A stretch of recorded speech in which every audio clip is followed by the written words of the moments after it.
Yo, we are coming at you bright and early. Well, I mean, we're recording this show, so yes, it is bright and early on a Sunday morning. Bro, what better time to talk about wrestling than a Sunday morning? It's Mr. Young, by the way. And it's foreign in the building. Bro, you have to understand, right? Ramadan, I do not wake up before 9 a.m., bro. This is, I'm doing this for wrestling, doing it True for that. you.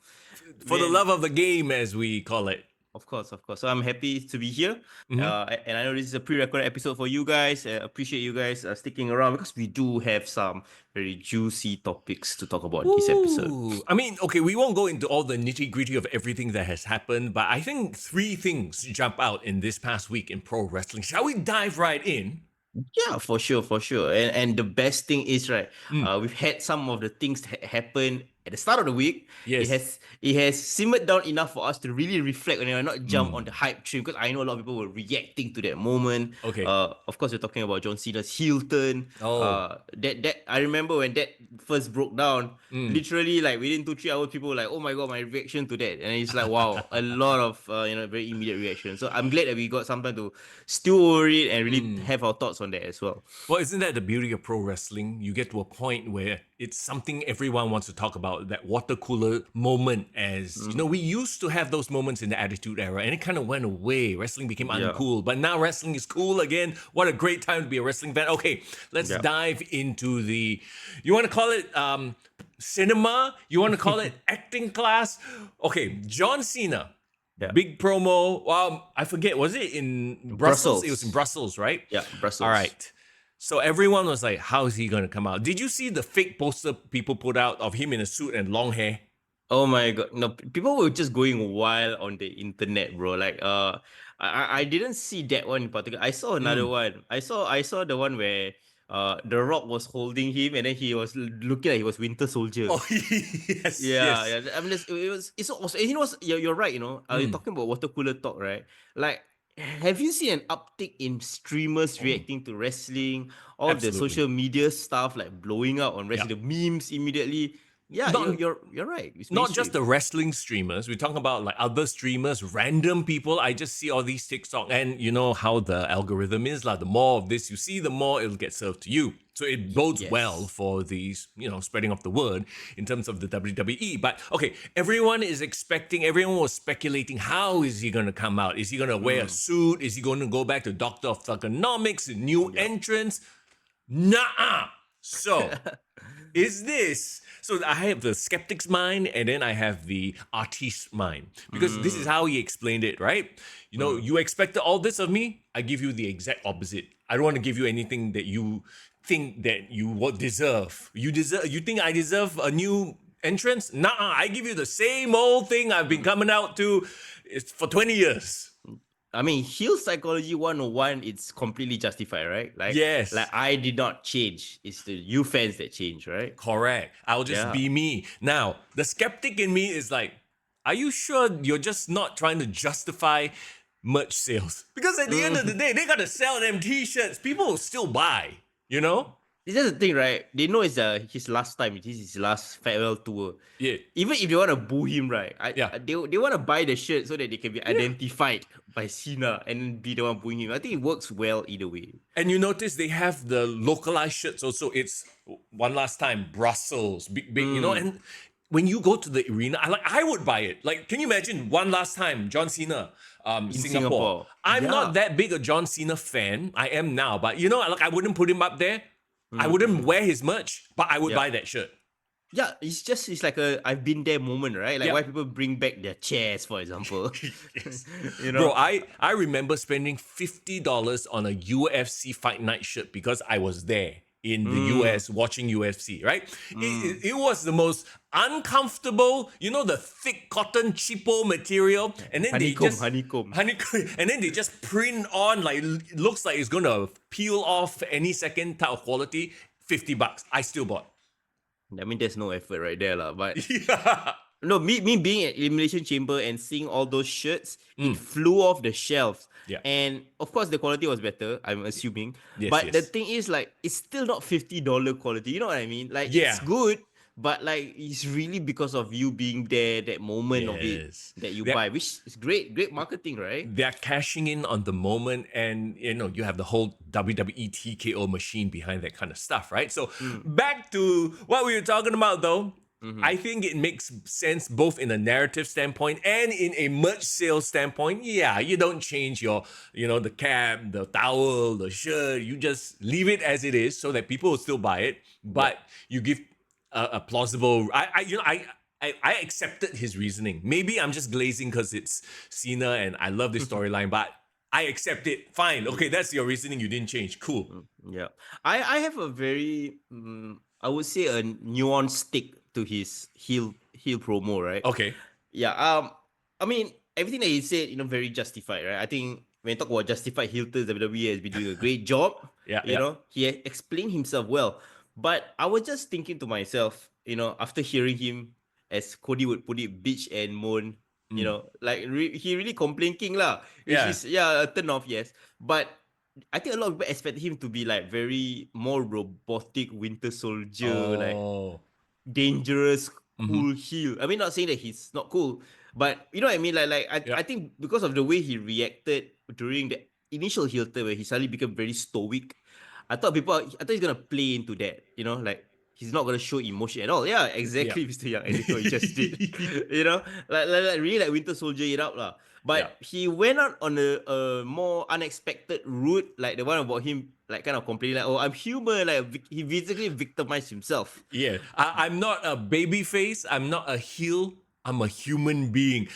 When he said that, I was like, whoa, first of all, kayfabe. Second of all, Yeah. right? It's like, oh, okay, I see where this is kind of going. And to your point as well, yes, I think it is a very nuanced way. And WWE have been doing a great job, and we'll talk about it a little bit later in our third topic, okay? Very nuanced in presenting characters. Like, think of the best TV shows that you've watched. The one that comes to mind right now, because I'm rewatching Daredevil and Punisher. Yes. Like a character like John Bernthal is a freaking amazing actor. I don't know if you watched the latest episode of Daredevil, by the way, but that course. scene between Charlie Cox and John Bernthal, I was like, okay, this episode got no action. Freaking mostly pretty boring, but that one scene won the whole damn show for me. You know what I mean? You're right, bro. I've been watching Bologna. That's like my go-to episode, TV show right now. But you're exactly right. Did WWE suddenly get better writers? I think so. Like it's You know what I mean? everybody leveled up. You know what I mean? Yeah, And the good became better and great. The not so good, they hide with presentation, became better. Like everything has just leveled up. It is it is amazing to see. Yeah. The WWE, I saw like they were kind of promoting online on LinkedIn of all places that they were hiring writers. Oh, hey, bro. Hey, send in a resume, man. Uproot my life and go all the way to the US. But the funny thing is, right, remember just a few years ago we had that one writer that went online and said like, "Oh, I do not know who the champion is." Like, who's this Bobby? And that girl got fired, right? Yeah. Like, now you don't hear anything, any leaks. No one complain about this WWE writers suck and all that kind of stuff. I can guarantee you, Triple H, Paul Levesque is going in there in those creative meetings and making sure that, okay, you're my writers, you might not be WWE diehards, wrestling purists, but you will know the shit. Like, I will tell you, okay, this guy needs to, because his motivation, blah, blah, blah, here's wrestling psychology. It all filters through Paul Levesque. And that's why we are seeing such a product. There will be the wrestling filters, the agents, the people who have all those, experience, right? Yep. But I have a feeling maybe all along when they've been hiring all these Hollywood writers who are probably really, really good at what they do in all this episodic storytelling, all this dramatic stuff. Maybe somebody like Vince would probably not really take their ideas on board, because I do remember stories of like previous writers trying to pitch like very, very cool, edgy storylines, things that was like in the mainstream, but he just did not get it, right? Vince didn't get it. Vince either didn't get it or he would try to filter it through his lens. So it becomes a bastardized version of that cool thing, right? Yeah, like would Vince even bother to put ISO Speed on the Royal Rumble, right? Of course not. No. Yeah, he was like, who the hell is this guy? But I think somebody like Triple H, especially since I think Logan Paul came into his life, right? Yes.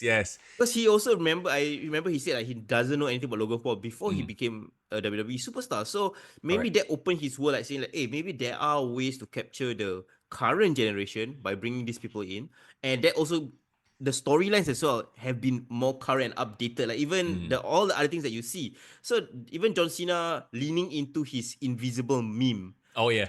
I don't think Vince McMahon would have gotten that, right? No. And well, let's be honest lah. Vince McMahon would have never turned John Cena heel. Yeah, And that's first and foremost. Can we even call him a heel?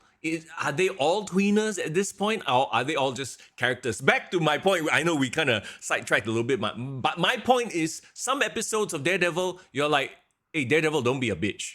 Or some episodes of Punisher is like, hey, he's damn effed up. He's the bad guy here. But then you root for, you know what I mean? So we've slipped into that era, and this is something, oh God, hashtag oh no.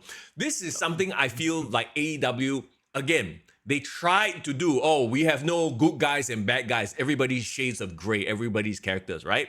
But they did it poorly. They sort of lost the plot, and there's no connection to most of the characters because most of them do nonsense and it's not consistent. Whereas with Cena and a lot of what else is going on, these character sudden shifts make sense. In a storytelling narrative perspective, it makes sense. It doesn't sort of like, like, but why? Like, okay, I'll tell you one that doesn't make sense, but it still worked anyway. Hulk Hogan turning heel. Okay. Because to be honest, people never, until the tail end of his, WWE run and sort of the start of WCW, he was losing steam already, right? Yep. But the crowds weren't going, Hogan sucks, Hogan, none of that. It was just he was losing popularity, and it was just a shock value of him turning. That's it.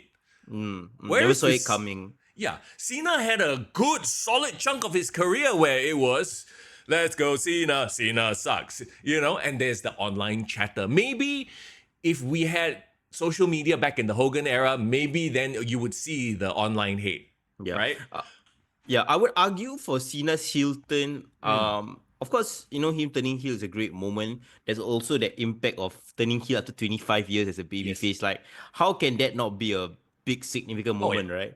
But I would also argue that is it too late to turn him heel, right? First of all, this is the last year of his official tour, yeah. So even if it becomes the greatest thing ever, you're only going to get it for 1 year, right?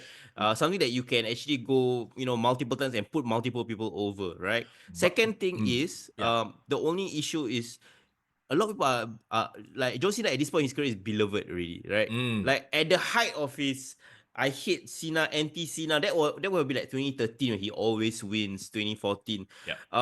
That would have really had nuclear hit. People would have been given permission to boo him like crazy. Yeah.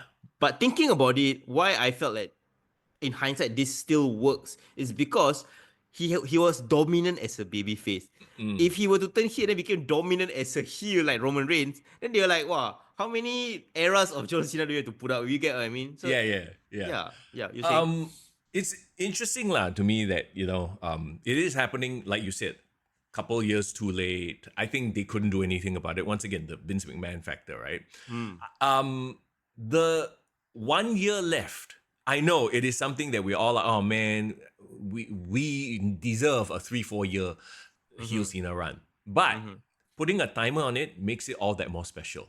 I feel it's must see, must go. If you were hesitant about buying a $500 ticket, John Cena's coming to your town, is his last year as a heel, you are going to buy that $500 ticket now. You are going to sell your car, mortgage your house, go and watch the damn show. You know what I mean? Yeah, like you've been to Perth 2-3 years in a row. Hey, John Cena coming to Perth again. And this time as a heel. Last time as heel. Yeah, so, I mean, they've made this year of wrestling must go, must watch, must consume. You know what it is? I have a feeling, right? This is a Vin Diesel heel turn. Oh, yes. You know what I mean? I know what exactly. Bro, I love the Fast and Furious. It's my guilty pleasure. Sometimes you just want to switch off your brain and watch cars fly off cliffs. Yes, yes. So I would dare say this is an F8 Hilton. Yeah. Essentially, the Hilton lasts just one movie only. Yes.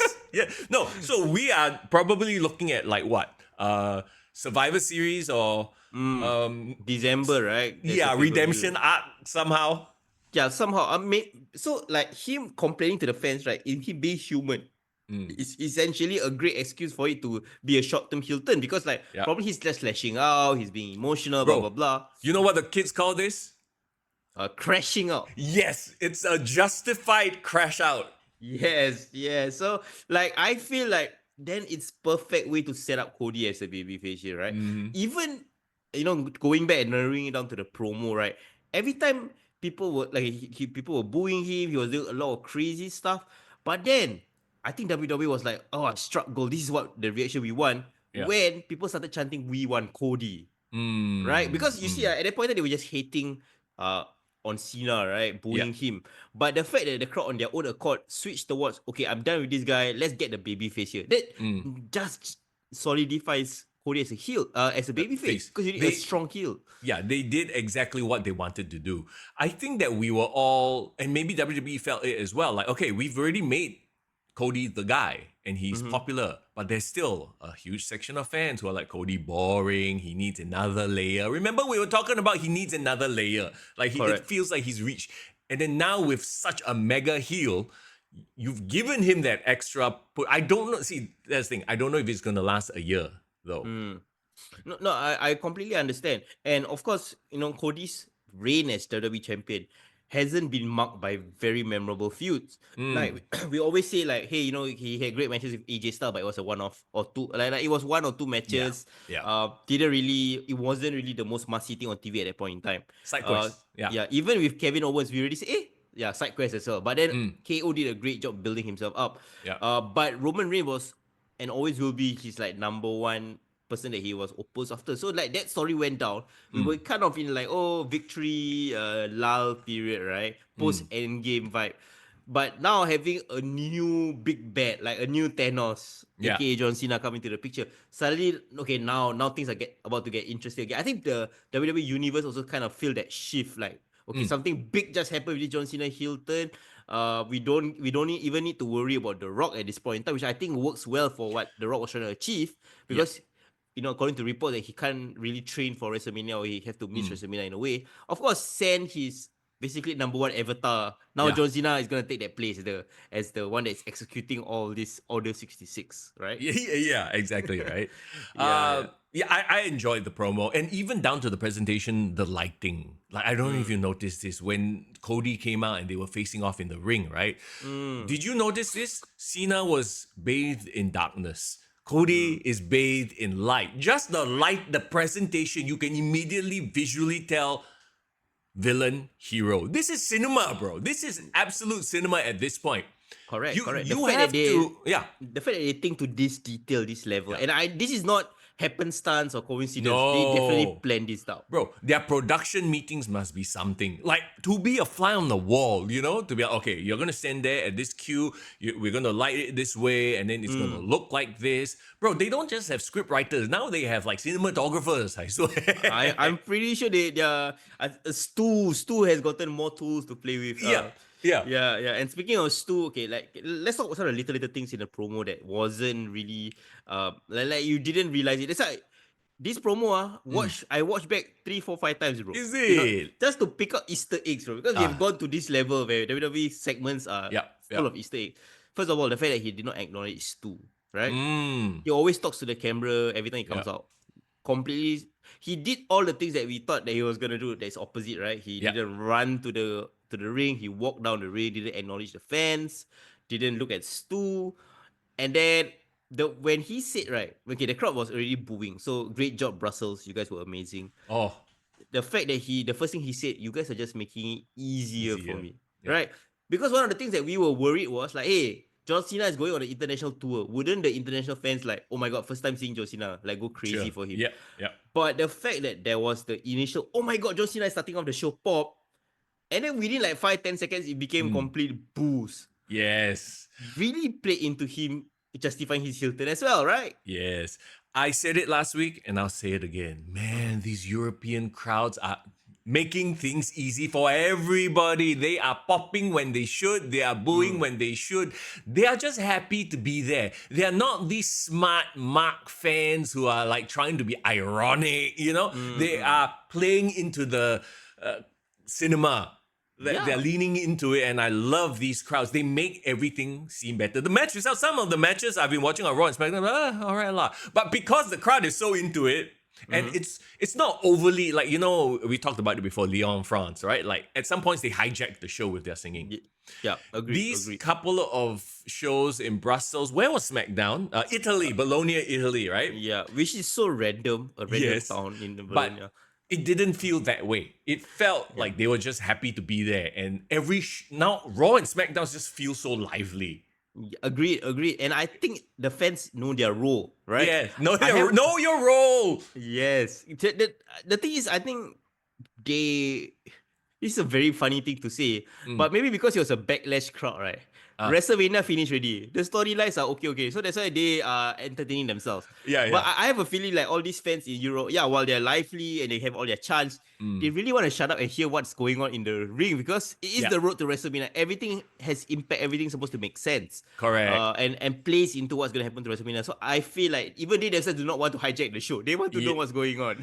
Well, you know what it is also, right? It is a mentality thing. I think that if you get a show so often, you get bored. You know, like these people in Bologna, in wherever, Spain, they're getting this first time in don't know how many donkey years. They're gonna cherish it. They feel like they're part of the production. They're like the caliphate at the back. They don't like, if you watch a movie, you won't see some random caliphate side bit actor at the back suddenly try to hijack the movie. Right? Exactly. And they are smart about it, right? And on the commentary team, they said that WWE has not had a televised show in Italy in 18 years. Yes. Bro, I did my research, bro. And I remember that Raw episode. Oh, really? Yeah. Is that the episode with Santino Marella? Exactly. It was the exact episode where Santino debuted. Remember when Vince McMahon called some random guy out of the crowd? It happened to be him. He actually beat wasn't it the Milan Miracle? Yes, It happened in Milan. So it was Milan, Italy. And I believe he beat Umaga with the help of Bobby Lashley, right? Bobby Lashley, running. Yes. Yeah, I remember that moment so clearly was because the crowd, again, same thing 18 years ago, the crowd was lively because there was football chants everywhere. Yes. Right? So, like, it's great. And Brussels, for nobody will associate Belgium with wrestling. Let's be honest, right? Exactly. But the fact that they all came true, bro, they all were like... Which is why, when people are like, hey, WWE should come to Singapore. I mean, no hate. I don't want the smoke with the Singapore fans. But I don't think we can live up to this shit, man. Like, I don't think so, man. I don't think we got it in us. And we are too... I think the Singapore wrestling fans are too smarty. No, they're just shy. You know how Singaporeans are very shy to participate. Wrestling fans are not. I think wrestling fans are too smarky, and some of them will try to hijack the show.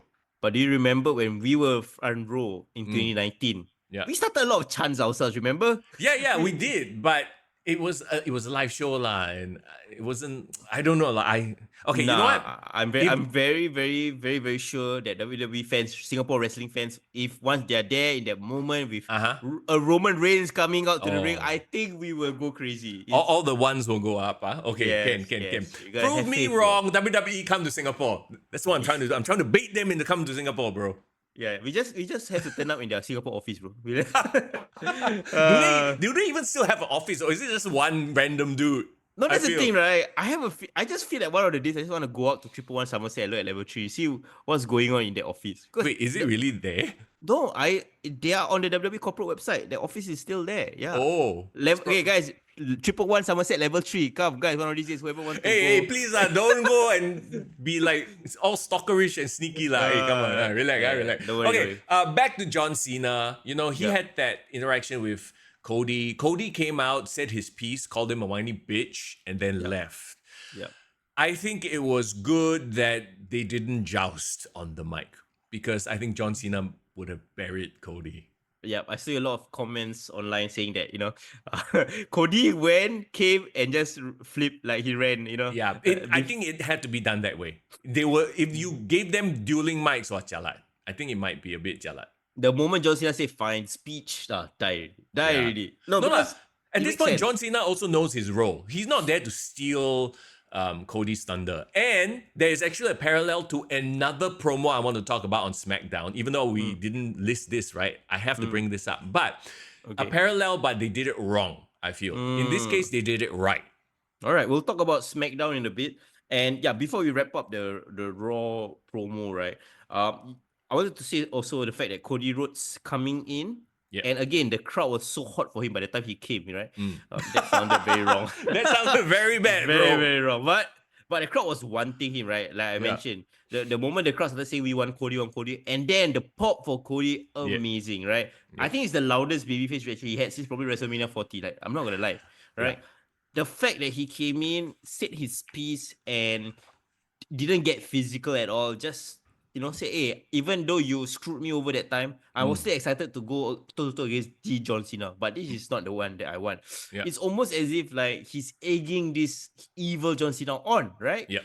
And John Cena already had his 20-minute promo, so it doesn't make sense for him to have a retort because it's just gonna be like half an hour long, right? Correct. Yeah, so save it, bro. Save even him not mentioning The Rock. I like it. Yes. It would have been too much. Yeah. The Rock was always super extra lah, to be honest. Yeah, that's true. But he was the catalyst for this change. Let's give him some credit. Okay, so John Cena broke up with us. We are the toxic ex, toxic relationship, whatever you want to call it. I thought it was done perfectly. It's perfect. As the kids say, justified crash out. Now, it was cinema. Agreed. Let's proceed to the opposite of cinema.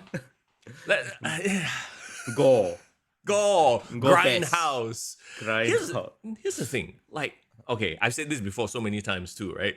I enjoy watching horror movie. I know what I'm getting into and what the point of it is. And even the goriest stuff, even the most depraved, weird shit, if it's surrounded by a dog shit story, it's gonna be like, okay, whatever. You're just doing it for the sake of doing it. Okay, I was trying to think of how to even talk about this match because I actually went and watched this match. I wanted to give context. I didn't want to judge it based on that spot. You watch it on YouTube? I didn't want to be unfair to it, Yeah. I mean, we're all objective reviewers here, right? Hashtag oh no. Well, of course, just to put the context, we're talking about Jon Moxley versus Adam Copeland, hardcore match for the AEW World Heavyweight Championship, right? Yes, correct. And we also have to give context the fact that this started off the show, right? Yes, it wasn't at the end, interestingly enough. Correct. So like I guess they really wanted to start with a world title match. Wanted it to be hot. And a lot of people again. Hey, but hang on. I don't think it was the first match though. It was like the second or third match. Oh, was it the 9 p.m. match? Yes, so it was like it's to get the 9 o'clock audience lah. Exactly. You know what I mean? So it wasn't the first. I skipped the first few matches. It was some rubbish. The main event was a women's match for the number one contendership for Toni Storm's title, I believe. Okay. But again, I didn't watch it. We're not here to talk about that. The context of the match I wanted to say also. This was Adam Copeland's like rematch, probably his last chance to win the title, and a lot of people were shitting on the Revolution match, the main event, right? Do you think they did this to sort of quell that talk, to distract from the fact that people were shitting on their Revolution match? Yes, and also I don't know whether it's counter programming John Cena. Maybe they wanted to take away a bit of the attention, but actually, right, minus that spot, I thought there was an intensity and an urgency to this match that made me enjoy this match way more than the Revolution match. I was about to say that. I like this more. I like this match more than the Revolution match. Now, I don't know if it's because, once again, the viewing, we've got to view each show in its own little capsule, right? Because Revolution had like blood and cage and just ridiculous shit, like too much of a car crash already that match felt neutered. In this case, it was the one blood horror match versus a card of regular matches. So it stood out. You know what I mean? Imagine that. Wow. Okay. Did well. Yeah. I hated the ending. Again, it was just another. How many times have we seen all his friends come out, the entire all the Death Riders, and then you had the good guys come out, FTR came out. It was just it became a clusterfuck. And then Christians people came out. You know, it was like it was Timu Endgame bloodline lah. That was what I thought as well. I was like, are they trying to replicate that moment but with a bunch of job guys? Yeah. I wouldn't focus on the match, and my issues with the match was the fact that yes, they tease having this bloody spike be played into the context of the match, but if they wanted to build that up into the moment of the show, which they tried to, I didn't think they executed that well, because after that went down, there was so many other things that kept on happening, right? I guarantee you, bro, they didn't plan that spot as a high point. You know how WWE, you can tell, like certain men, let's not even say WWE, certain matches, they build towards the high point. I don't think they planned that as a high point, which is an effed up thing. Yeah. I wouldn't be surprised if Mox called that on the fly. Oh man, that would be tough. Yeah. That's his CZW coming out, okay? Like, I'm okay, and let's talk about that very moment, right?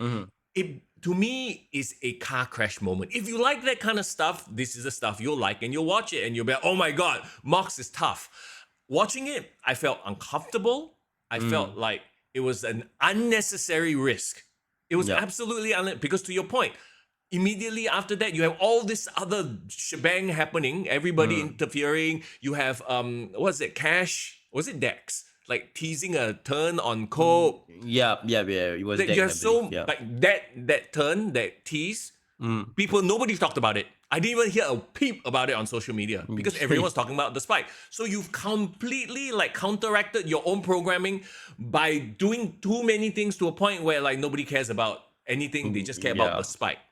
You know? And the tough thing to me was again, why did you not build up this moment? And I'm not even talking about throughout the match, right? Yeah. If Cope had kind of threatened to I'm gonna skewer you, weeks and weeks of him threatening, and then he finally delivered on that during this match, I could see it's justified. Oh my God, this is gonna happen. You know what I mean? Even in the match itself, there wasn't a struggle of I'm gonna suplex you. No, I block. You suplex me, you block. You know, there was none of that. It was literally he hit him in the stomach once. You know, those fake shots, whatever. Okay, fine. It works in the context of a hardcore match, but it felt like the thing is on the floor. Let's just suplex you on it. And it was gnarly. That thing was stuck into his back. He was bleeding. From at the end of the day, right? It's like it's like that friend. You keep telling them not to do the same mistake, but then they keep going and doing it. And at some point, it's like you just have to be like, I can't watch it anymore. I don't want to be a part of you destroying yourself anymore. And that's where I am with Mox. I don't even want to watch his matches because it's like I know he's gonna do some stupid shit. And he's not going to take any advice from anybody, clearly, right? So you do you. The people who like you will like you. The people who like this shit, they are enabling Jon Moxley. And if he gets injured, life-threatening style injury, then it's on you.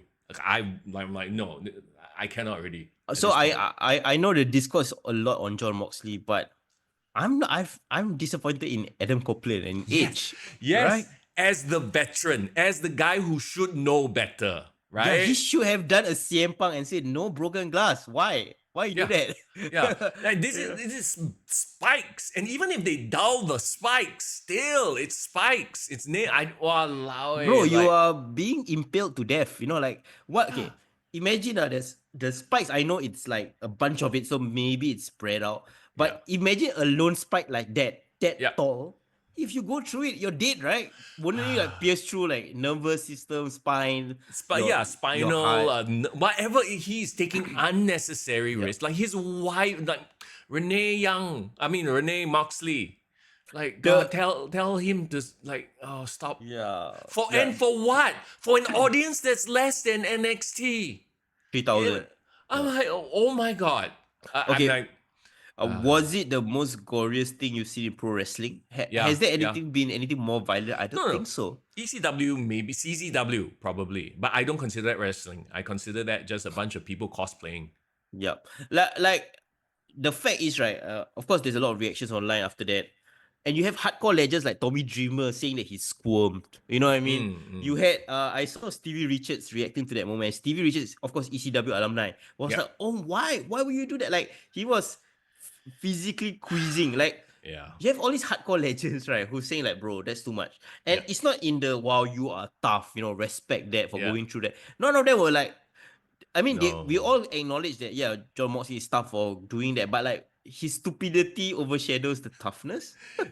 No, but this is really typical CZW backyard wrestling mentality. This is their badge of honor. But for everybody, and talking about everybody else, this is again, I said this before, right? This is the type of stuff, if a casual, random person saw it, they would think that wrestling is this like depraved, disgusting thing. How are you gonna attract the children and women like to watch? You can't. No, not exactly. Even regular men, even like someone like me, I'm like, oh, I don't want to see this. Like, why are you mutilating yourself? And I feel like, okay, if WWE wants to do all the storyline and drama and the wrestling is kind of on the back seat, and AEW wants to be the promotion where wrestling matters, the best wrestlers here, right? Like that so-called strategy, or like what did you call it, like calling card, if you want that to be part of your promotion, I think that's fine. Right. But again, I hate it when people are like, oh yeah, WWE is where you go for the storyline, as if they don't have a Chad Gable, as if they don't have a CM Punk, Seth Rollins. You know what I mean? Like, this narrative is, to me, I'm not saying you are pushing the narrative or saying that. I feel like that narrative is absolute bullshit. Because what I watch on AEW, yes, they have a lot of talent, but they all lean into their worst tendencies. And you want to talk about pro wrestling, the best don't wrestle there. The best lean into their worst tendencies there. Some of them are great wrestlers and can put on great matches, but most of them don't, because they are doing shit that doesn't look realistic. And again, at the end of the day, what is pro wrestling if not a simulation of a fight? If the fight looks fake, it's not pro wrestling. It's cosplay wrestling.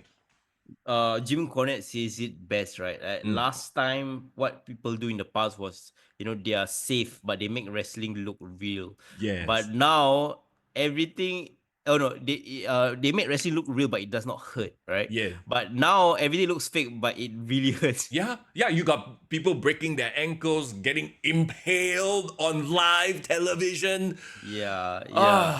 Look, again, if it led up to that moment, to the finish, big pop, big moment, 1, 2, 3, great. But it didn't. It was just a moment in a match that ended up with, again, another classic AEW clusterfuck of things happening to a point where nobody remembers any specific thing anymore.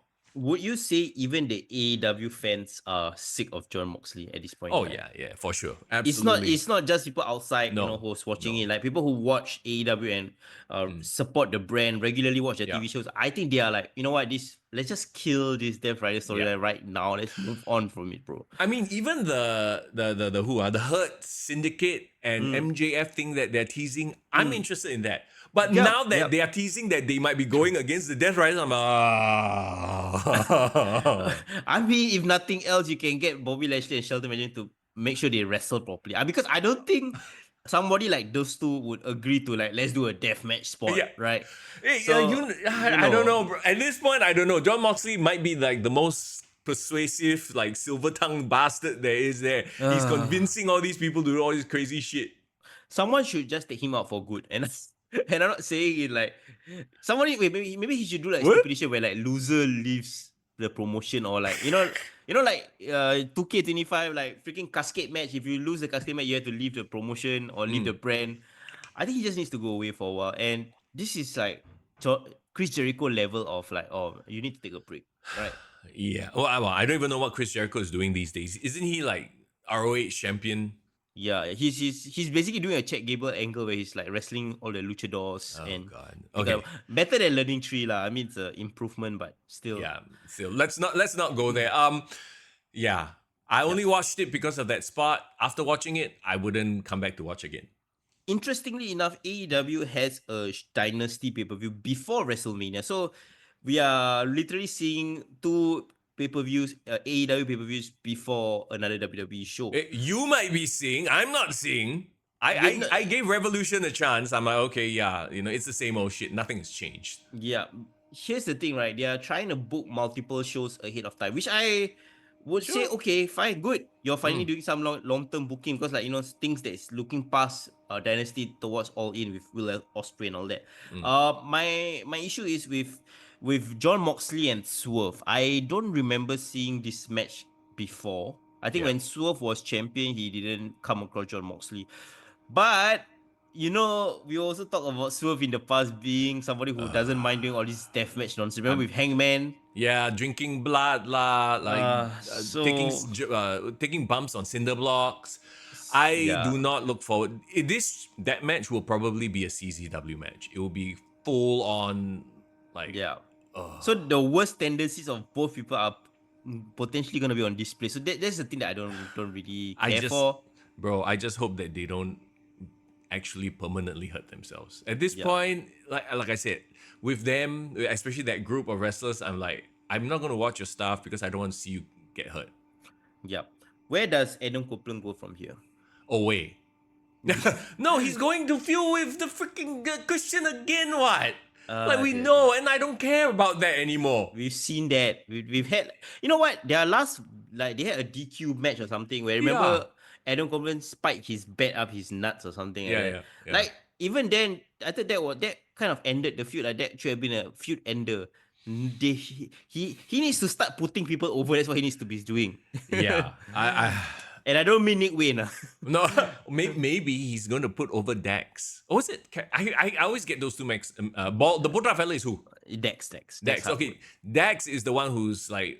Why did he look pissed off and want to turn? I have no idea. I haven't watched AEW enough to understand that storyline. Yeah, like I didn't get it too at the end there because I was probably still in shock from that horrible impalement. But yeah, him. I don't know lah. Yeah, and then They need to be refreshed lah. FTR for didn't sure. they in the course of this feud also tease Wheeler Yuta turning again? I don't care. Bro, Wheeler Yuta supposed to turn like one year ago, bro. He got and then he turned back and then he turned back like oh my he's anyway. Hashtag oh no segment is over. Okay, we are done. I think one thing AEW needs to do is push the right people. I feel like you have people like Wheeler Yuta and Nick Wayne that you're pushing when you could be pushing Will Hobbs. You could be pushing, a lot of talented people. I would even say Buddy Matthews, Buddy Murphy needs that push. Brody King. Yeah. Like you know what? The House Bro. of Hell, yeah, get them some rub over there. Again, it's that friend who just will not listen, so we just leave them alone.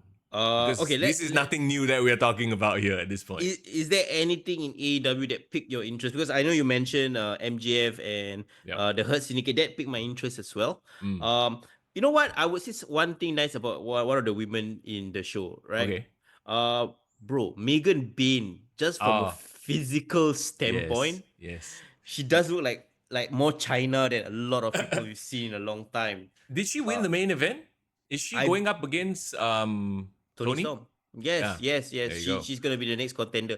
Again, they are bringing women that are interesting. Yeah. Build them up, and hopefully Tony Storm can build her up. I feel very bad for Mariah May because it feels like without Tony, Mariah May just even as champion just kind of was there. It's the same thing that has happened. It's down to whether the talent can get themselves over. And if they don't really have the experience, then maybe they just flounder. Correct. And they need to work with a lot of these veterans, right? Mariah May is great, right? We've seen her talent. She's the kind of person, if you put her in the right position, she will succeed. Probably somebody no, bro, not like that, bro. What talking to you? Her talents. Okay. No, I'm saying, I'm okay, I know this is an unfair comparison because she's doing so well over there. But Chelsea Green, right? Chelsea Green now in the right position, she is flourishing, bro. Like, She is. everyone like sees that, oh, how great she is because Yep. she's been given a title and letting her run with it. Mm. Mariah May was given a title, but I just, for some reason, there's this thing where in AEW, once you watch somebody complete a storyline or like win a They're title, done. they're Yep. done. Completely Because forgotten about. there's no, I mean, hashtag oh no. There's no long-term booking. There's no follow-up for anything. They literally talent are booking themselves. And once it's done, oh, I'm moving on to the next person. You deal with yourself, can and if they cannot, then they disappear off into the sunset lah. You know? Yeah. So while I earlier just now praised AEW for like, oh, okay, you're booking ahead of time for multiple shows. You know what's the thing that I saw online in terms of the stat that was like so indicative of AEW's booking pattern? Wait, hang on. Booking, or rather booking a arena and putting dates for shows is different from booking the storyline of a show, okay? Let's just be Correct. very clear. Just because I've penciled in next week I'm going to do this, 2 weeks later I'm going to do this, 1 month later I'm going to do this, doesn't mean I've actually, it's the first step. Don't get me wrong, it is, but it doesn't mean I've made steps to actually know what I'm doing in that 1 week, in 2 weeks, in 1 month. But go ahead. Yes, I completely agree. But one of these stat that I saw, I laugh my ass off because it's so true and so indicative of AEW booking, right? AEW, since its existence, has not gone more than 2 months without doing a tournament. Right. Yes. Oh my they, god. they literally have the Owen Hart tournament coming up. They are currently, or they just finished booking an AEW Dynasty Eliminator tournament, right? Oh god. And then you don't even talk about Continental Classic end of the year. And basically, every time they want to reset something, right? Yep. Or they have no idea who's going to be the new contender, they just do a tournament. Yeah. It's because there is no long-term booking or storytelling to be found. All right, let's get away. Let's get away from that stuff. My God, let's actually talk about stuff that's enjoyable to watch. Okay, so very quickly, let's talk about SmackDown because the main thing we want to talk about is Punk Roman Seth, right? Obviously, we're building towards WrestleMania, but on that build to WrestleMania, we did see more Damian Priest and Drew McIntyre. Poor Drew, we've talked so much about how like he deserves his flowers. He got his flowers, but it was the pandemic, so it was to a crowd of 0, right? Now he has a date with Damian Priest at WrestleMania. There was the beatdown. I thought Damian Priest did a great job of. He looked like he shocked, yeah. Did you see his face? Yeah, he did. It was actually kind of enjoyable segment actually. They are stuck in the what is on, bro. It's the AJ Styles versus LA Knight spot from last year. Yes. Which is two guys who are over but like not doing anything, not factoring into the championship storylines, but we still need to have him on TV or have them on TV. That's what they do. I mean, to their credit, I think they'll do the best that they can. Yeah. But it is what it is, lah. Yeah, you're right. It feels like a B tier feud, C plus tier feud. It's just gonna be there. Yeah. To fill a spot. Honestly, I didn't like the fact that Drew McIntyre was moved to SmackDown because the SmackDown championship picture is too overloaded, right? Like even if like John Cena or Cody Rhodes, one of them holds the title and that feud is over, like I don't think Drew McIntyre is next in line. There's so many other people kind of stuck there. Even Randy Orton, you have one over there. But if he was still on Raw, like you just need to beat Jey Uso, and he's done it multiple times. Yeah, exactly, right? And he versus Gunther for the title would have been so amazing. So I just felt like it was the wrong move to move him to SmackDown, and that's the reason why he feels like he's lost in the shuffle. If you separated Damian Priest go to SmackDown, I think it's okay because he can be built up working for all these other stars. Yeah, and he needed to get away from the Judgment Day because there was always going to be that connection, right? So, okay, you got that. And then you also got... It's like this SmackDown, they announced 3 matches for crying out loud. Yeah. You got the KO Randy Orton match. Again, another side quest. You got to fill the card out, right? And this one justified because of their history and everything. Their interaction. Talk to me about that. Randy Orton, first of all, coming out to open the show on SmackDown, amazing, right? Randy has reached this level of just so beloved by fans all over the world. People are singing his theme song. People are giving him his flowers for being bringing such longevity to his career. And the thing is, right, now we are teasing 09 Randy Orton, right? They are talking about him sharing his voices again. And it's so interesting that Kevin Owens, who has been violent and vindictive this last couple of months with Cody and doing all this crazy stuff, right? Shows a bit of fear that Randy is gonna bring out that side of him. I like that wrinkle in the storyline. What do you think about that? Yes, and let me add to that something that they're doing that's I think it's on purpose. We haven't seen the punt kick yet. Yes. It's only been teased. Correct. Whereas previously in his initial punt kicking phase, right? It was like almost every other week he was punt kicking somebody's head. Yeah, but every time somebody got punched in the head, they died. Like they would like from TV. disappear, right? It would be like it was Vince, it was Mick, it was don't know who lah, but they would they would just disappear, right? But now they're doing the opposite. They're not. They're teasing it. They're teasing it. They're teasing.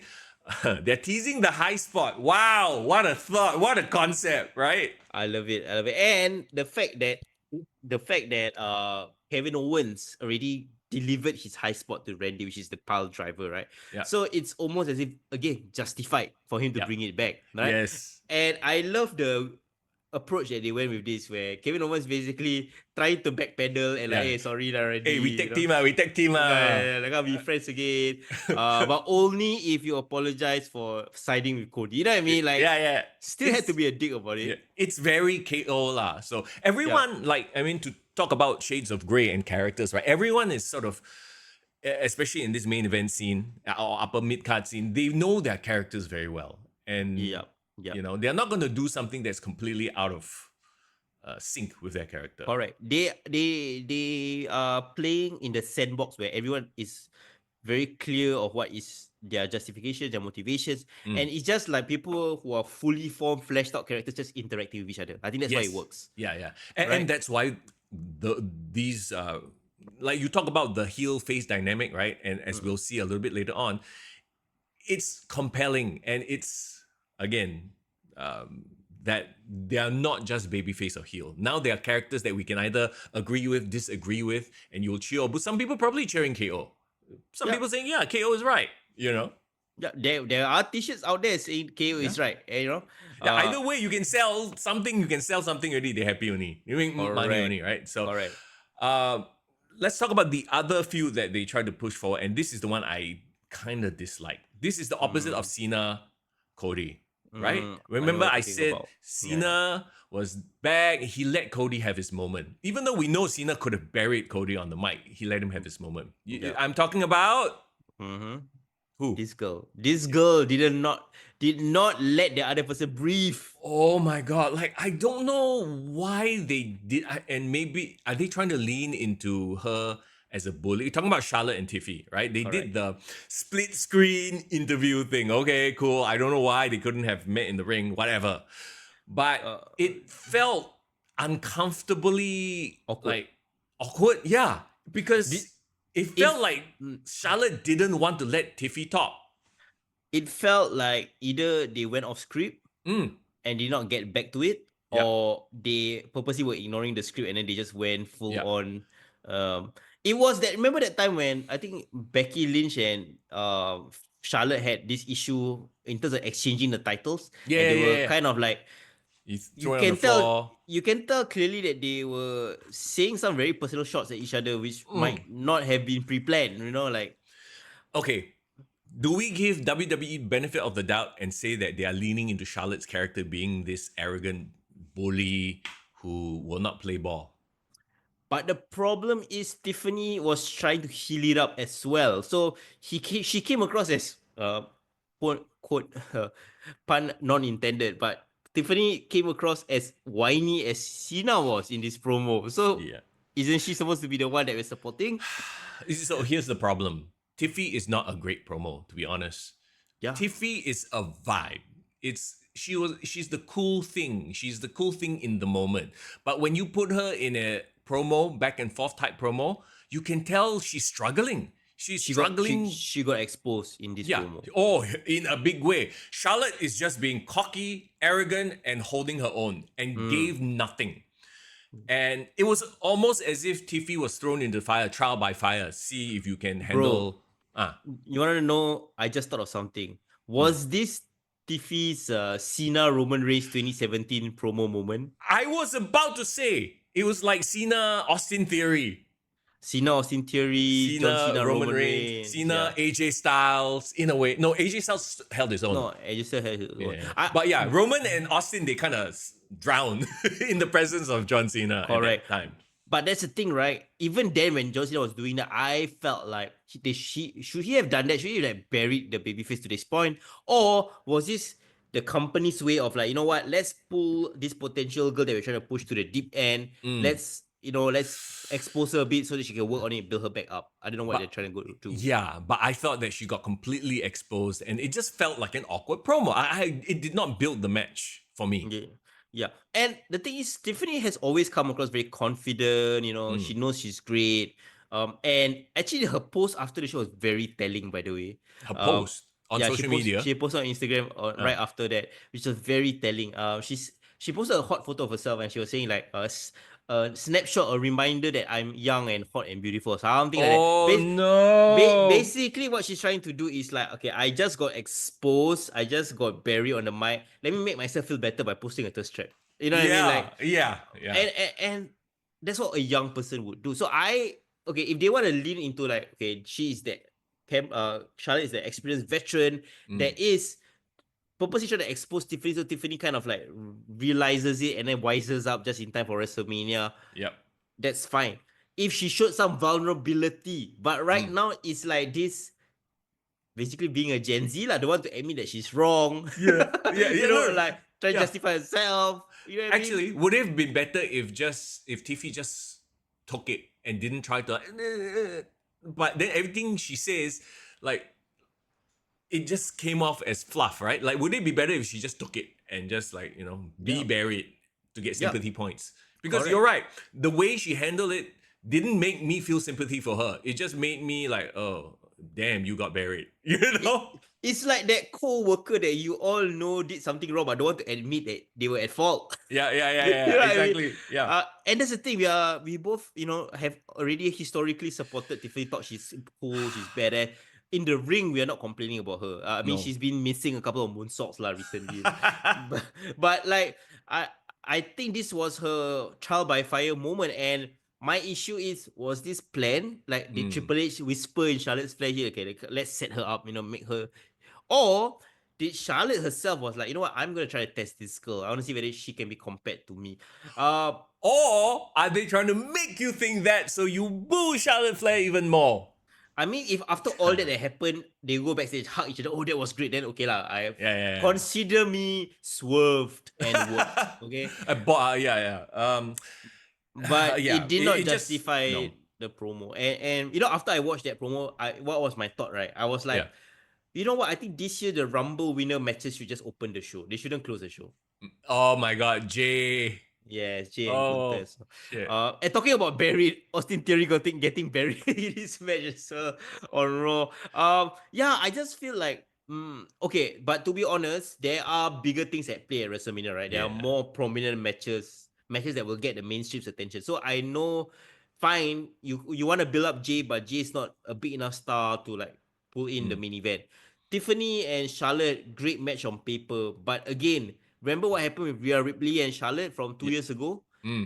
Completely no build-up, completely no hype going into the match. I mean, people like the idea of, eventually Charlotte versus Rhea, but the people forget the TVs leading up to that WrestleMania. People were like, wow, this is the worst build to the match ever, but then they deliver it in the match. Well, it was one of the best. Didn't I give it like the best match of the year? Yeah, it was your favorite match of the year, right? Exactly. So, I mean, I don't think Tiffy is at Rhea's level. So I'm not looking. I wouldn't say I'm not looking forward to this match. My hype level for this match is very low compared to everything else, which, to be fair, everything else is at a very high level at this point. They are trying to get some heat in the feud, right? So like maybe if this was a spark that led to more interest in the feud, whether it's the right kind of interest, it's still, debatable. But now people are talking about it. Yeah. Well, I don't know if they are. I think Tiffy needs to work. It needs to evolve her character. Like the ditzy blonde thing, it worked for her a bit. It worked as it works as an NXT character. As the main roster character, it's tough to grow. Yeah, it worked as a heel, right? Like she played that Buff Barbie, Paris Hilton vibe. Like it's annoying, but it can be a heel. But then you see somebody like Chelsea Green, who basically came into the main roster as a Karen character, but it has evolved into the Green Regime. You know, the United States. Like the title helped evolve her character, right? Yep. I feel like Tiffany Stratton, after she won her match, very justified by Charlotte Flair saying via cash in, I work hard for it via cash in. Yes, it's via cash in. Yeah. And if she had kind of pivoted and said, it's now time for me to prove that I belong, Yeah. then it would have worked well for character. Maybe her character can be, I'm arrogant, I'm brash, I'm young, but like I do not take shortcuts, or I want to prove myself. I mean, that's the thing. Like she used to take shortcuts as a heel, right? And then she won the title, and then she realized the burden of the title. I do I want to be defined by my past as this opportunistic woman, or do I want to build my legacy? Like there's a nuance kind of inner monologue dialogue that she can have with her character, and then somebody like Charlotte Flair can poke holes at that logic and like try to expose her. Hey, you think you want to build a legacy? I've built a legacy. You are not even there yet. And then she shows vulnerability and like maybe she's doubting herself. Like all these things can help build her character, bro. So you're saying she's gotta lose the title at WrestleMania? I think her losing the title would be the best way to bring her down that humble spiral / redemption arc in the future. That will be the catalyst, hopefully, for character growth. But okay, let's move on to talking about characters. The best three characters. Yes. Sorry. Before we end this topic, I just want to give one last comparison, bro. You know what this reminds me of? What? Cena Triple H from 2006 WrestleMania. Do you remember this moment? I can't remember this moment. WrestleMania 22, where John Cena was supposed to defend the title against Triple H at Chicago. But that was the first main event where the crowd openly booed John Cena. And even though Triple H was the clear-cut heel, he's so respected that during the press conference, he said, this is going to be a breath of fresh air. It's going to be my easiest title match. And people lean into that, saying that John Cena is way over his head with this match. And I think that started to build up the John Cena character of like, wow, finally people are hating on him, seeing through his bullshit. And that made people respect Triple H after years of the reign of terror. People hated Triple H. Yeah. So this could be the moment where people finally like acknowledge Charlotte Flair. Yeah, she is great at what she does, even though she's a heel. Yeah, and it can build up Tiffany Stratton going forward. I don't know. I honestly, to me personally, the bloom on Tiffany Stratton is off. Because of this promo or leading up to it already? It has been a while. I've said this before on the podcast. Like the height of her TV time was Elimination Chamber last year. And then it's just gone down and down and down because she hasn't evolved the character. Or they've tried to... This is the problem when you try to make a heel character face because the crowd is cheering for her. So she's lost all edge to me. Yeah, she can't change who she was, but she needs to have more nuance to why she does what she does. Yes, exactly. Anyway, she's still very young, so give her time, right? Yeah. Okay, let's talk about Punk, Roman, and Seth. Talking about, is this the first time this has happened, by the way? Essentially, right? Because Seth has never technically turned full heel. He's still a face. People sing his song. Roman obviously is a face. Punk obviously is a face. We have 3 faces at WrestleMania. Have they ever done a match like this? I've only had babyface versus babyface, right? But I've not really 3 very well supported characters, right? When you talk about triple threat matches, at least one heel. You need at least one heel, right? Yeah. But no, in this case, like this is to me fascinating. The fact that you have 3 baby faces, but each with a bone to pick with one of the other. So we're going back to talking about like characters and blurring the line of face and baby heel. I think baby face and heel. I think they've done. Metal. Yeah, I think that they've done the perfect job here in putting out a storyline where nobody's the face, nobody's the heel. They're just people who hate each other and want to fight each other now. If you want to look at the maturity of WWE storytelling and like there are layers, right, to it, right? Yeah. I think this is the best story that WWE has right now in terms of Yes. how well they built. Like this is a very complex story. Like if you think about it, right? Yeah. It's not just like, oh, I hate you, you hate me. There's history behind all three Yes. people. Yep. There is clear motivations why each person hate each other.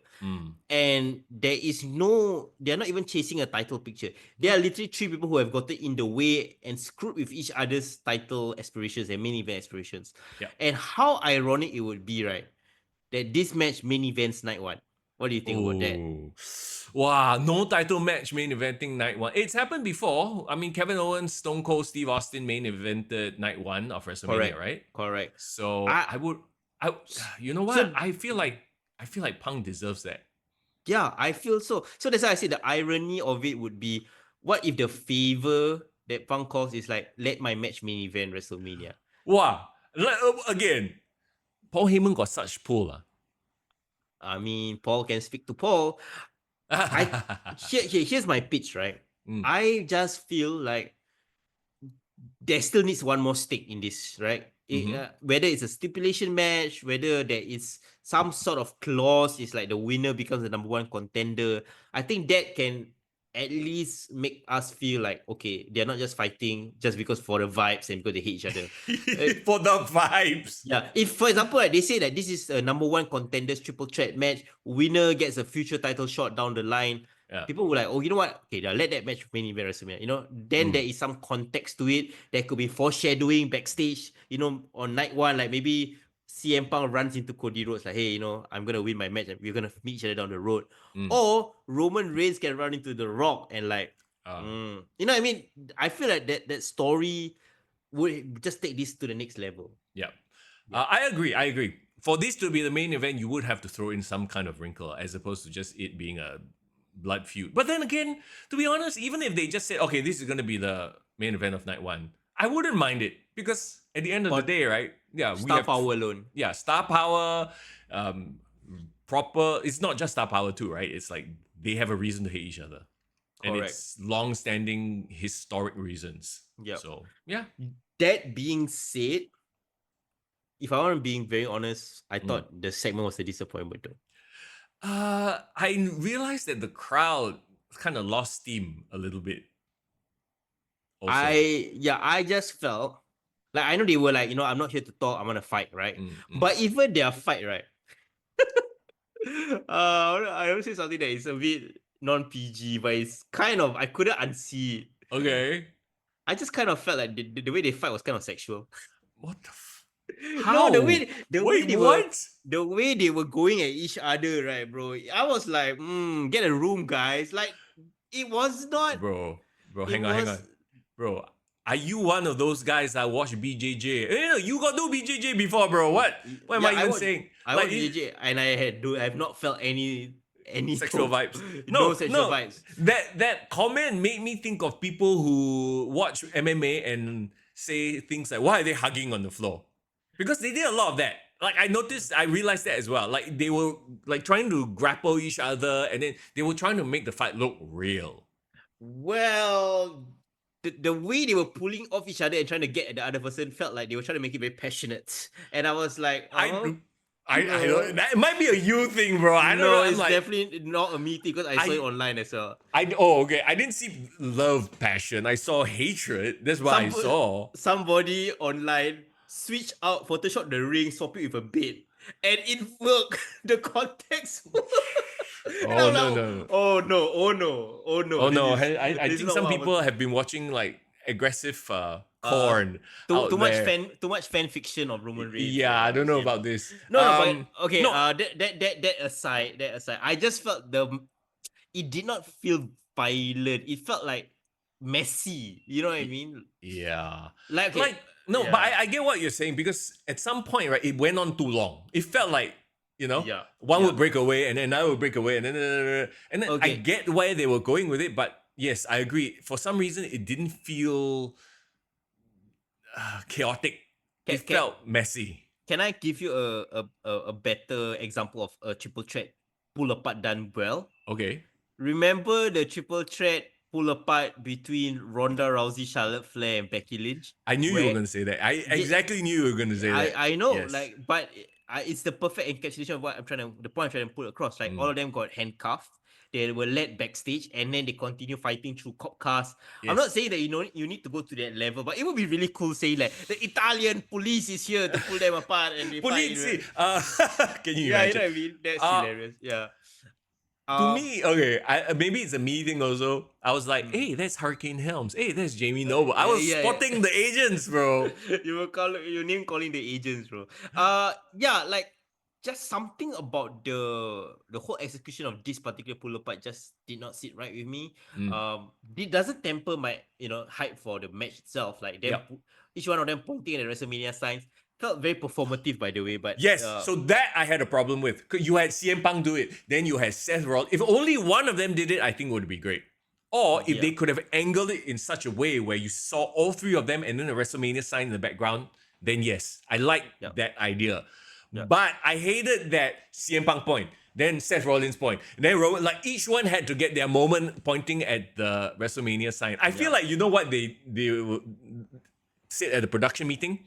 The production guys are, okay, I want each of you at one moment to point at the sign so I can cut all together into one like triple cut frame. Yeah, you know what I mean? Give me that shot, please. Then they're like, okay, so each of them freaking points at the damn sign. As the editor, I'm sure you can appreciate that. Yeah. It's like, okay, give me that shot so I can cut it together in one nice, cool, like, wow, all point.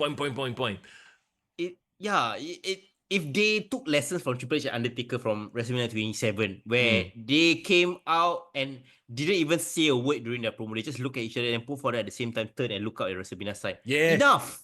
Yeah. Enough.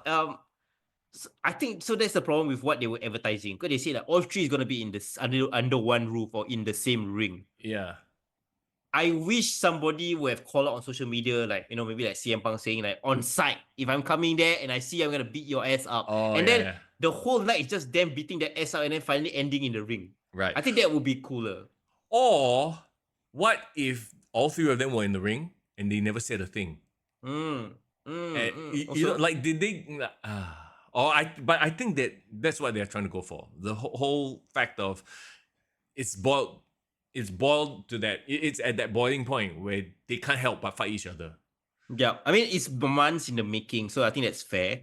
But you know what? I did like Roman Reigns' justification though, because I think Roman Reigns said something along the lines of CM Punk screwed with me, that's why I took him out, right? Seth Rollins screwed with me, that's why I tried to kill him. He said Seth Rollins tried to kill me. I'm like, wow, this is the first time I'm hearing them use the words kills, yeah? Yeah, the K word felt strong. Like, what? Okay. Yeah. But did CM Punk tease the favor again? Yeah. So I don't know. Can we talk about Paul Heyman again? MVP in terms of his facial reactions. You know when Seth was doing his promo against Roman, right? I could not help but look away from Paul Heyman's face. He had this like look of dislike. How dare you say this about my tribal chief? Like go back and watch his facials. They were perfect. He had this like scowl, like how dare you? Oh my god. Give this man a goddamn Emmy. Bro, practicing the mirror, man, for sure. Yeah, like, then when CM Punk pointed at Paul and brought up the favor, Paul was like, not now. like the flustered look. I'm like, well, hey, bro, give this man some sort of an award for acting, yeah. I think he helps to get the fans to react the way that WWE wants them to react. Like, you should be feeling annoyed as well. You should be feeling flustered, right? No, he's playing the role of the wise man, lackey, manager, whatever you want to call it, perfectly. Because Roman cannot react like that. Roman is, he has to be like, no, sell it, because he's a tough guy, right? He has to sell that image. So you need the guy to react, to be the audience proxy, and that's Paul Heyman. Yep, exactly. As a brilliant job there. But I think overall, it's maybe there's too many weeks left of WrestleMania, and I feel like it's time for them to go at it already. Yeah. I don't know what else they can achieve. Like to your point, what you just said, it feels like this happened, and then there's still so many weeks to go. Like they could do all their interactions in the upcoming Raws and SmackDowns, which I'm sure they will now hopefully pepper in very lightly. One interaction here, there, Do you think that with whatever Roman Reigns has achieved in the last 4 years, is this still a good enough position for him to be on the card, or do you still feel like this is too much of a step down away from the title picture and all that? It's an inevitability. It feels like a step down, right? Yep. Because he's been like at that top spot. But then again, he was at that top spot for so long. I mean, you can't expect him to be there again. Then you're not progressing, you're not building up new guys, right? You're not letting Cody have his run. So I think that it's a necessary evil.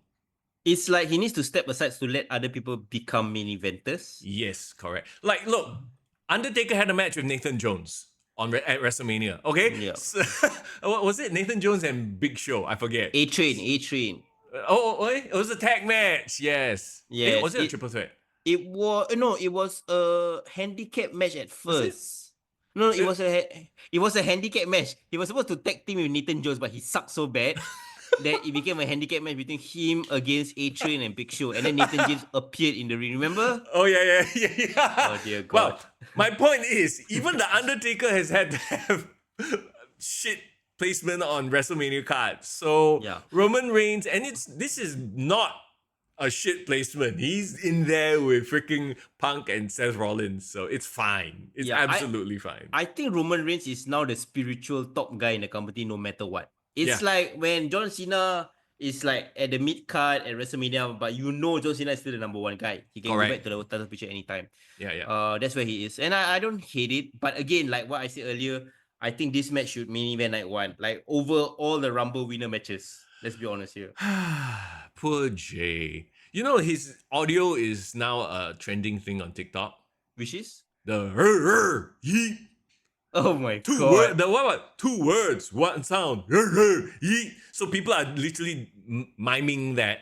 I don't know when this became a thing. I guess. I mean, good for him, a viral movement. But beyond that, he might be hitting his peak way too early. I feel. It doesn't help that the road to WrestleMania this year is so goddamn long. I feel like he needs to have this match with Gunther and win already. Because they really pulled the trigger on this match way back during Saturday night's main event. I feel that was the issue. If this was like first time ever, then And also, like, I don't know. Have we seen Jay truly be vulnerable? As in, be put in a position? Like, remember we speculated, or maybe they're going to do it in the next couple of weeks where Gunther will just devastate him. He gets sleeper hole almost every week, which is the promise that Gunther is giving, right? Every week I'm going to make a life living But he hell. still wins. His matches, he still beats whoever, be it Austin Theory or Yeah. Again, I don't think that it's a bad thing to have Jay and Gunther open WrestleMania because like you can straight away start the night with the crowd yeeting, right? It's gonna be a brilliant visual moment. Bro, can you imagine Jay from the top of the stadium run down? Half an hour, bro. Hit the ring already. He like he died already. Then Gunther take him out just like that. He's like, okay, sleeper hold died. He finished. Beat you by cardio. No, you know what? During the national anthem, Jay needs to be in the stands already, slowly making his way down. I'm pretty sure that the moment when him winning will be a great moment because I'm just comparing it to like 18 seconds Daniel Bryan versus Sheamus starting off WrestleMania, or like we had an Intercontinental title match triple threat between Finn, Miz, and Seth Rollins opening WrestleMania. Like you can pull off a world title change at the start of WrestleMania and it be an electric moment. Yep. But I feel like that's really the slot it has to go, and people will have to accept that. Like remember Seth Rollins and Brock Lesnar as well starting off WrestleMania. Yeah. Well, I mean, didn't Seth? Oh no, that was not the same year that Seth came in. No, I was thinking of Brock and Roman. Sorry. Yeah. So it's fine. I think it's fine. You spread it out. You let them start the match. Let the card breathe, and then people can still talk about that moment, like Jay winning. But then by the time Roman triple threat happens, they're like, okay, let's focus on the real fun stuff. Yeah. It doesn't take away from the Jay and Gunther moment because I feel like if they were the main event, whatever is going to happen with the triple threat is going to overshadow them. Oh, 100%. You're right. Yes. Yeah. So that's interesting for the placement of the rest of the card. Like now that you've brought that topic up, right? And we are still weeks away, but let's not forget we have the women's triple threat for the women's title. Rhea, Io, and Bianca. Mm-hmm. Is that going to open night 2? So my thing is, I feel like we need to have one women's match per card, right? Yeah. So how I would book this very early, I know it's 4 weeks away. Jay Gunther opens night 1. The middle like big match if you follow the drama curve for 2K25, the middle big match can be Tiffany and Charlotte. And then the main event for night one can be the triple threat, right? Yeah. And then for the second night, the first match I think can be the women's match, the triple threat.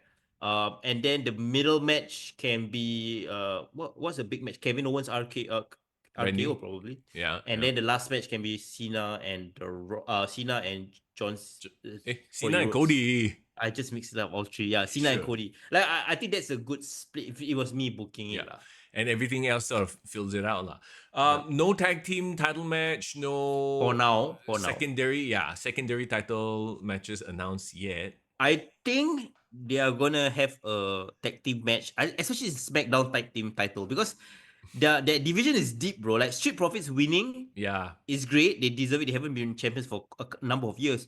But you have Pretty Deadly, which I'm started getting high on again. Motor City Machine Guns, there's the respect there. DIY, I know, bro, not perfect, but you know what it's gonna be again? It's gonna be a tag team turmoil or 4-way or some bullshit just to get everybody on the WrestleMania card. Yeah, it's gonna be a 4-way ladder match again. Yeah, which is okay, I guess. What about Raw? Who are even the tag team champs on Raw? Bro, War Raiders, bro. No one cares. Right. Who are they? Like, what happened to just combine the goddamn tag team titles again? But I do feel like the men's, the Raw's tag team division actually has the potential to be really stacked as well. It's just that they are not pulling the trigger on storylines. Like, for example, the New Day. Why is the New Day not the champions over there? I forgot that they were a tag team. Yeah, they pulled the trigger on the heel turn, but then they kind of push them or didn't really spotlight them. Yeah. You have the New Day, you have the War Raiders, you have all the LWO all the Lucha people. And you have the potential of a tease from Rey Fenix. Penta. Hang on. Do we really want them to be a tag team right off the bat? Like, Penta is getting a good run. Or do you think his current run, he's going after IC title after all, right? Do you think his current run is just a bite time till Rey Fenix gets here? I think maybe that could have been the initial plan, but I think with the reaction to the audience, WWE was like, actually there is potential there. Yeah, because haven't they been debuting the the Rey Fenix promos on SmackDown? So your idea is that they are being split apart initially, lah. Yes. Yeah. I don't hate that. I feel like actually, right, each title picture should get a spotlight at WrestleMania, not just the SmackDown tag team. Maybe the men's, the Raw's one on another day. Okay. And I think what's gonna happen, honestly, the SmackDown title will have a big tournament on SmackDown. The SmackDown before WrestleMania. Okay. That's what I think will happen. So it's gonna be a big tournament, and then the winner of that tournament face Street Profits. Oh no! I think they will have the main event will be for the tag titles on SmackDown. I see. Yeah. Don't forget, bro, we still have the mid-card titles. And I think the mid-card all have potential to be on the card. Even the women's one as well. Bro, yeah, I was about to say, it's not just the men's mid-card. Now got women's mid-card also. It's like, wow, that's a lot of titles. So I think the Monday night and the Raw and the SmackDown before WrestleMania, they will have those title matches there. Because they can't possibly put them on WrestleMania night 1, night 2 as well. Though I do think that if you want to debut anyone on WrestleMania, and I'm not saying anyone of particular, like Aleister Black, maybe, I don't know, but I think the slot where they would probably can insert people in is if there was a multi-man match for one of the mid-card titles. Yes, and then they just show up like, hello. Yeah. So I mean, you can't leave Braun Breaker of the card, like with the year that he's having, or LA Knight, right? Yeah. So yeah, Chelsea Green, come on, Chelsea Green needs a match at WrestleMania. Give that to her at least. You know what? I'm gonna call it now. As much as I love Chelsea Green, don't get me wrong. Chelsea Green is gonna main event SmackDown before WrestleMania. Man, that sucks. US title. Yeah. We shall see what Papa H has cooked for us. But I think all the big main matches have been set, and I'm digging the card. What do you think so far? Oh overall? Yeah, it's a very exciting card. You know. Yeah. With great stories everywhere. Yeah, exactly. And some don't even have the title picture there, but it's blood feud. It's like, I hate you, you hate me, we have reasons for this. So let's go. Who do you think might possibly not be on the card? It's gonna be such a waste given the year that they've had. Wow. You can name one person. Logan Paul. No, actually, where is Logan Paul? Logan Paul, AJ Styles. That's the plan, right? Oh, Raw? yeah. They've been talking about it. Yeah, you're right. Yeah. You know, I feel okay. This is a Tozawa. no. I feel this is a very hot take. Very hot Okay. take on my end. I feel Nia Jax shouldn't be left off the card. She's had a great year actually. Well, You know what I mean? Like there are people who have a great, but just because their storylines ended right before WrestleMania. Yeah, Sami Zayn is another one. Sami Zayn, yeah. But Nia, okay, with Nia is like, but if I see Nia, I have to see Candice LeRae. And that bad, it's oh my gosh, she's like really the anti-vibe, the black hole of charisma or X Factor, you know? Yeah. Poor girl. I mean, if Isla Dawn should not have had to be fired for this, man. No. Well, I mean, Albert Fire now found a new job with Chelsea Green. Good for her. Hey, she get job faster than me, yeah. Fucking hell. Straight away turn around, fast turn around. Good for her. Not bad. So okay, there you go. And we are 4 weeks. We're still weeks away from WrestleMania. I hope they don't burn out some of these storylines. The only storylines I'm worried about is Jay. I feel like Jay and Gunther might get burnt out by WrestleMania. Also, Tiffy and Charlotte, I hope they get physical and not in that way, because that promo was not it. Okay. That's the thing. The Rumble winners need to step up. I do not know what they can do, but they need to build back the hype, because Rumble it's been 2 months ago already, bro. Technically, that's why I say I'm not liking the timing of WrestleMania this year. Yes. It gives you too long of a runway. I think what it is good for the money, so they can do their European tour. Long-term European tour. Because if this was any normal WrestleMania period, right? Next week will have been the WrestleMania already, bro. We will have been building up the hype really right now. Yeah, exactly, right? But now we got another 4 weeks of television, both SmackDown and Raw. Yeah.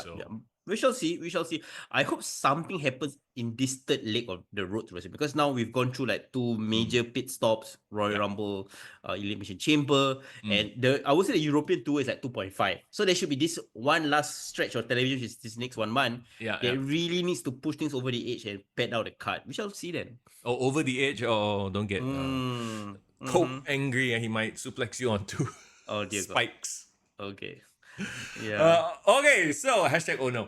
That's it. There you go. That's our look back at wrestling for this past week. I'm sure interesting stuff will happen once again this week. We'll have to wait and see. Yeah. Appreciate you guys. I know some of you were like DMing me and saying like, how come last week's episode was 3 hours? Yeah. We've definitely shortened this and we've been more focused. Revolution! Blame Revolution! AEW! Revolution was an hour and 40 minutes of great... Hashtag oh no. That was 1 hour 40 minutes of hashtag oh no. But yes. With that, okay, let's call it a day and let's get back to our Sunday. Bro, thank you very much for waking up early and hanging out and talking wrestling, man. I appreciate you. Going back to sleep after this, no worries. All good. All right, as always, it's Mr. Young. Alice Ford in the building. Take care.